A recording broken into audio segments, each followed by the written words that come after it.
Hello student, आज का हमारा टॉपिक है area and component of physical distribution.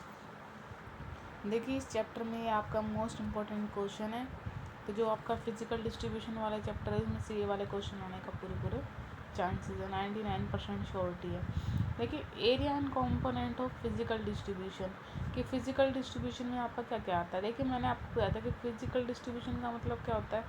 Production से पहले यानी मैन्युफैक्चरर क्या करता है, प्रोडक्शन करता है, उसके बाद कंज्यूमर तक पहुंचाने के लिए जो भी वो कंपोनेंट्स यूज़ करता है वो सारा किस में आता है, आपका फिजिकल डिस्ट्रीब्यूशन में। जैसे यहाँ इन्होंने दिया हुआ है ट्रांसपोर्ट का मतलब आपको पता है कि प्रोडक्ट को एक जगह से दूसरी जगह पर पहुँचाने के लिए। फिजिकल डिस्ट्रीब्यूशन का मतलब प्लेस का है कि एग्जैक्ट उस प्लेस पर प्रोडक्ट को पहुँचाना जहाँ पर कंज्यूमर रहता है।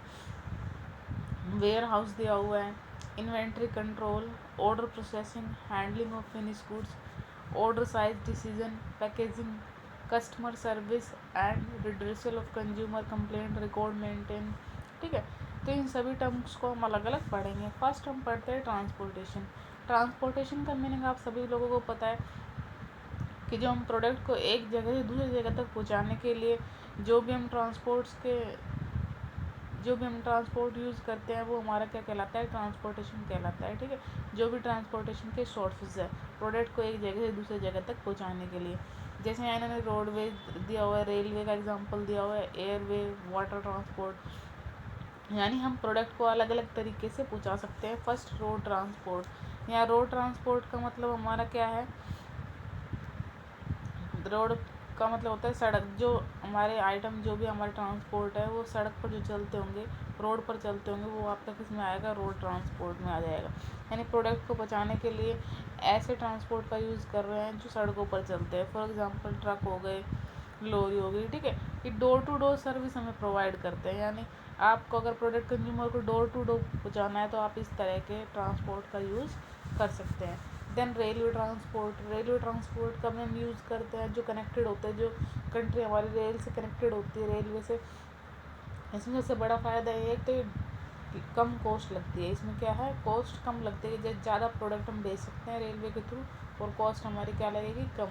लेकिन इसमें एक डिसएडवांटेज है, door to door service available नहीं है, क्योंकि जो रेलवे का प्रोडक्ट है वो तो रेलवे स्टेशन तक ही पहुँचाया जाएगा, जबकि जो आपका रोड ट्रांसपोर्ट है वो door to door facility provide कर देता है। देन आता है आपका एयर का मतलब क्या होता है, एयर ट्रांसपोर्ट, जो एयरप्लेन वगैरह वो होते हैं वो काफ़ी कॉस्टली पड़ता है, जो आपके काफ़ी हल्के आइटम होते हैं उनके लिए यूज़ किया होता है। देन वाटर में आपके वो आ जाएंगे वाटर ट्रांसपोर्ट जहाज़ वगैरह जो आपके आते हैं। ठीक है, समुद्री जहाज़ हो गए आपके, ये ट्रेडिशनल है और बहुत सस्ता है ये वाला आपका। जैसे हमें बहुत सारा प्रोडक्ट जब बेचना हो तो हम ज़्यादातर इन्हीं का यूज़ करते हैं। ठीक है, तो ये सिंपल है, आपने पढ़ा भी हुआ होगा तो आप पढ़ लेना, बिल्कुल ईजी है, कुछ भी नहीं है। अब आता है फंक्शन ऑफ ट्रांसपोर्ट के क्या क्या फंक्शन है। एक तो क्रिएशन ऑफ प्लेस यूटिलिटी, ये प्लेस यूटिलिटी क्रिएट करता है। ये तो बार बार आप पढ़ रहे हैं। प्लेस यूटिलिटी का मतलब प्रोडक्ट को मैन्युफैक्चरर से कंज्यूमर तक पहुँचाना, तो ट्रांसपोर्ट तो ये करता है। एनकरेजमेंट लार्ज स्केल प्रोडक्शन, इसकी हेल्प से प्रोडक्शन लार्ज स्केल का हो सकता है कि जब हम प्रोडक्ट को अदर कंट्री में पहुंचा रहे हैं, ट्रांसपोर्ट का यूज़ कर रहे हैं, तो जो हमारा प्रोडक्शन है लार्ज स्केल का, उसको एनकरेजमेंट मिलती है। मार्केटिंग ऑफ पेरिशेबल गुड्स, ऐसे गुड्स की मार्केटिंग भी पॉसिबल हो जाती है जो जल्दी ख़राब हो जाते हैं।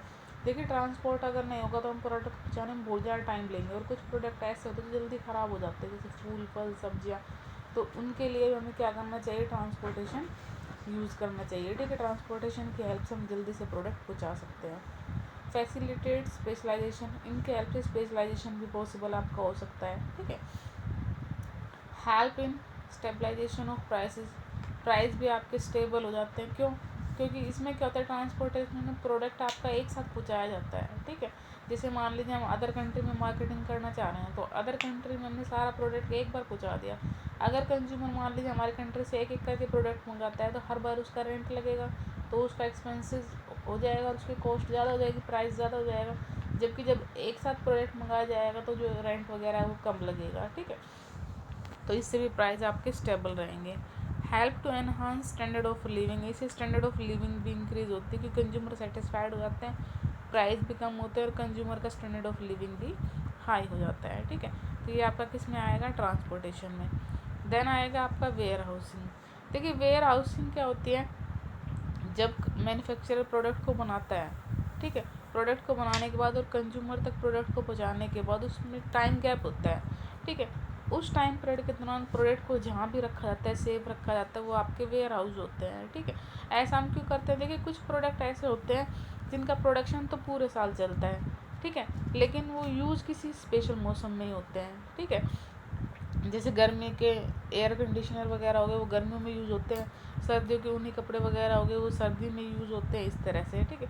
और कुछ हमारे ऐसे होते हैं जिनका प्रोडक्शन किसी स्पेशल मौसम में होता है, ठीक है, लेकिन यूज़ क्या होते हैं, वो कंटिन्यू होते रहते हैं। जैसे कोई भी खाद्य पदार्थ हो गया, आपके चावल हो गए, ठीक है, जो ये अनाज वगैरह हो गए, ये कोई भी आप एग्जांपल ले सकते हो। तो वेयर हाउस एक प्रकार से प्रोडक्ट को क्या करता है, फैसिलिटी प्रोवाइड करता है, प्रोडक्ट को सिक्योरिटी भी प्रोवाइड करता है, प्रोटेक्शन भी प्रोवाइड करता है, ठीक है। तो वो आपका क्या होगा, वेयर हाउस। सिंपल वे में वेयर हाउस का यूज़ हम किस लिए करते हैं, जब मैन्युफैक्चरर प्रोडक्ट बना देता है तो उस प्रोडक्ट को सेफ रखने के लिए हम किसका यूज़ करते हैं, वेयर हाउस का।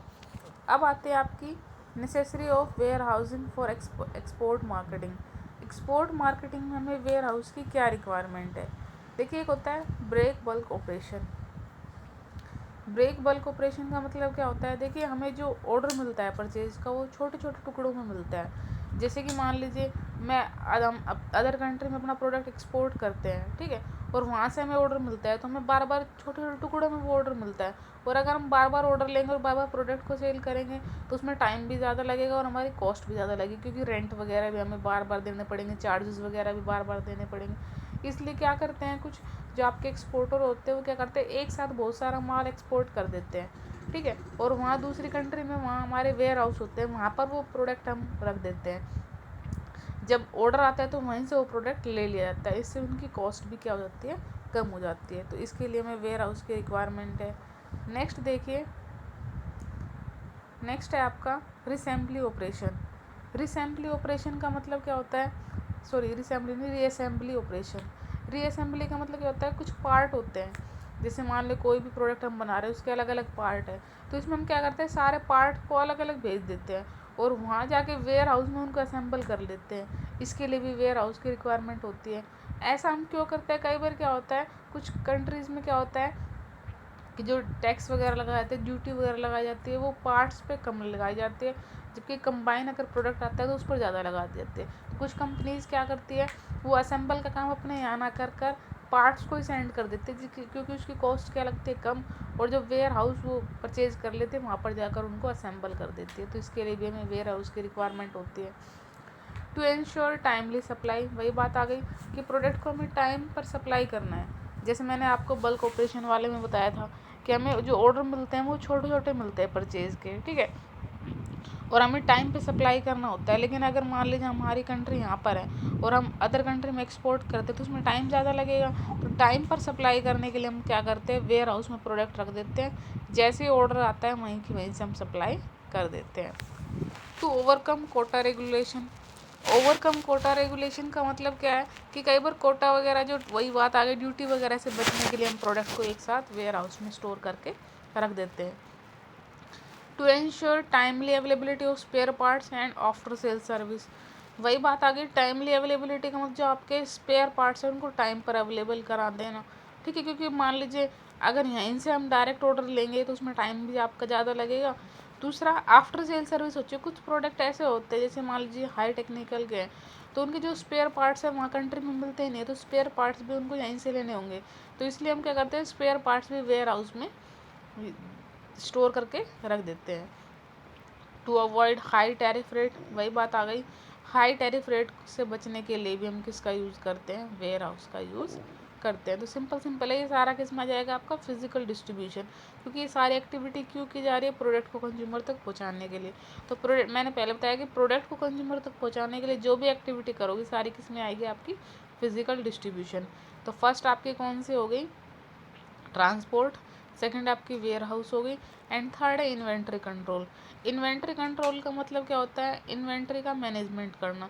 इट मीन्स ना तो हमारे पास ओवर स्टॉक हो और ना हमारे पास मिनिमम स्टॉक हो।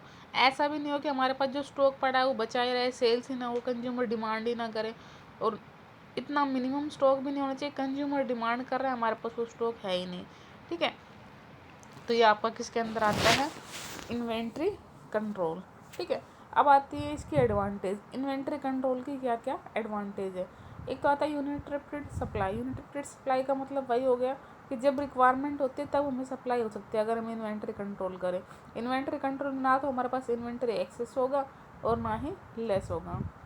सफिशेंट स्टॉक, वही बात आ गई। सफिशेंट स्टॉक का मतलब भी ये होता है कि हमारे पास ना तो एक्सेस स्टॉक होता है ना ही लेस स्टॉक होता है, तो ये इसके एडवांटेज है। Reduce inventory carrying cost. Inventory control करने से हमारे पास इन्वेंट्री को कैरी करने की कॉस्ट भी कम हो जाती है। क्यों कम हो जाती है, बार बार हमें इन्वेंट्री को रिक्वायरमेंट नहीं होती, बार बार हमें मंगाना नहीं पड़ता क्योंकि हमने सफिशेंट रखा हुआ है, ठीक है। एलिमिनेटिंग वेस्टेज, जो आपकी वेस्टेज वगैरह वो भी कम हो जाती है, ऑर्डरिंग कॉस्ट भी कम हो जाती है। इफ़ेक्टिव मटेरियल रिपोर्टिंग सिस्टम, आपका रिपोर्टिंग सिस्टम अच्छे से रहता है, मटेरियल आपको पता रहता है हमारे पास कितना मटेरियल है, कितना हमने दे दिया, कितनी हमें रिक्वायरमेंट है, वो सारा रिकॉर्ड होता है। More control more valuable item, जितनी ज़्यादा वैल्यूएबल आइटम होंगे उन पर उतना अच्छा कंट्रोल हो सकता है, किसके थ्रू, इन्वेंट्री कंट्रोल के थ्रू, ठीक है। तो इन्वेंट्री कंट्रोल भी आपका किसके अंदर आएगा, फिजिकल डिस्ट्रीब्यूशन। देन आता है ऑर्डर प्रोसेसिंग। ऑर्डर प्रोसेसिंग का मतलब प्रोडक्ट का ऑर्डर देना, ठीक है। ऑर्डर भी हमें लिमिटेड मात्रा में देना चाहिए, ठीक है। ऑर्डर अलग अलग तरह के होते हैं। ऑर्डर इस तरह से देना चाहिए ना तो ज़्यादा हो और ना ही कम हो, या ऑर्डर एक्सेप्ट भी हमें इस तरह से करना चाहिए। मान लीजिए हमारे पास से हम सेल करते हैं और हमारे पास परचेज़ का ऑर्डर आया है अदर कंट्री का, ठीक है, तो उनका ऑर्डर उतना ही लेना चाहिए जितना हमारे पास स्टॉक अवेलेबल है। ऐसा नहीं कि स्टॉक अवेलेबल नहीं, ऑर्डर हम ज़्यादा ले लें, ठीक है। तो अलग अलग तरह के ऑर्डर होते हैं, इसमें रीऑर्डरिंग लेवल भी आ सकता है आपका, वो एवरेज स्टॉक लेवल भी आ सकता है। तो अलग अलग तरह का ऑर्डर प्रोसेसिंग है, तो ये आप पढ़ लेना बुक से, ठीक है। Handling of finish goods. Handling of finish goods का मतलब, एक हैंडलिंग का सिंपल वे होता है कि फिनिश गुड्स को रेडी करना। जैसे कि मान लीजिए आपके पास ऑर्डर आया, अब ऑर्डर आपको रेडी करके पैक करके सेंड करना है ना, और उसको जैसे जो आपके ट्रांसपोर्ट्स वगैरह उन पर चढ़ाना है, एक प्रकार से संभालना है प्रोडक्ट की। एक्चुअल में जितना हमारे पास ऑर्डर आया उतना प्रोडक्ट हम सेंड कर रहे हैं नहीं, तो वो सारा किस में आएगा, आपका handling of finish goods. Handling two types हो सकती है, एक तो होती है मैनुअल, एक होती है मैकेनिकल। मैनुअल का मतलब हम लेबर का यूज़ करते हैं प्रोडक्ट को चढ़ाने बढ़ाने के लिए, लेकिन मैकेनिकल में हम मशीनों का यूज़ करते हैं, ठीक है। आजकल ज़्यादातर जैसे क्रेन वगैरह हो गई, आपकी लिफ्ट वगैरह हो गई, उनका यूज़ करते हैं। आजकल मैनुअल के कंपैरिजन मैकेनिकल ज़्यादा यूज़ होने लग रहे हैं। देन नेक्स्ट देखिए, फिर आता है आपका order size decision. Order size decision का मतलब क्या होता है कि ऑर्डर जो आपने लिया उसका साइज़ किस तरह का। ऐसा नहीं कि बार बार आप छोटे छोटे साइज़ ले लो, क्योंकि छोटे छोटे साइज़ का ऑर्डर लोगे, आप बार बार पैकिंग करोगे, आपका खर्चा आएगा, ट्रांसपोर्ट करोगे उसका खर्चा आएगा। तो एक मिनिमम आपका साइज़ होना चाहिए, कितना आप ऑर्डर ले सकते हो। जैसे कई बार कुछ कंपनीज होती है ना, वो कहते हैं हम तो 1 डज़न ही पैक करके देंगे या 2 डज़न पैक करके देंगे, उनका एक लिमिटेड टाइम वो होता है, तो वो उतना ही ऑर्डर लेती है वो। पैकेजिंग डिसीजन, नेक्स्ट आता है आपका पैकेजिंग डिसीजन।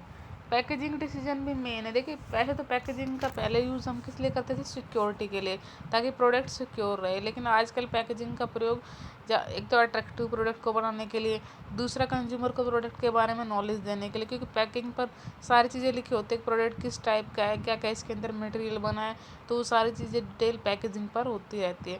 पैकेजिंग डिसीजन लेने से पहले भी ये ध्यान रखना चाहिए कि जहाँ हम एक्सपोर्ट कर रहे हैं प्रोडक्ट को, उस कंट्री में कोई बैन तो नहीं। जैसे कि मान लीजिए अगर हम पॉलीथीन वगैरह यूज़ करते हैं, तो आपको पता है कि कुछ टाइम के लिए हमारी कंट्री में क्या कर दिया था, पॉलीथीन वगैरह पर बैन लगा दिया गया था, तो इस चीज़ का भी हमें ध्यान रखना है, ठीक है। तो ये आपका पैकेजिंग डिसीजन में आता है। देन आता है आपका customer service and redressal of consumer complaint. वही कस्टमर सर्विसेज का मतलब कस्टमर को आफ्टर सेल सर्विस प्रोवाइड करना, कंज्यूमर की कंप्लेंट वगैरह देखना कि कंज्यूमर कोई कंप्लेंट वगैरह तो नहीं है, तो ये सारा चीज़ ये भी किस में आएगा, आपका फिजिकल डिस्ट्रीब्यूशन में। एंड लास्ट आता है आपका रिकॉर्ड मेंटेनेंस। रिकॉर्ड हम 2 टाइप से मेंटेन कर सकते हैं, स्ट्रेटेजिक वे से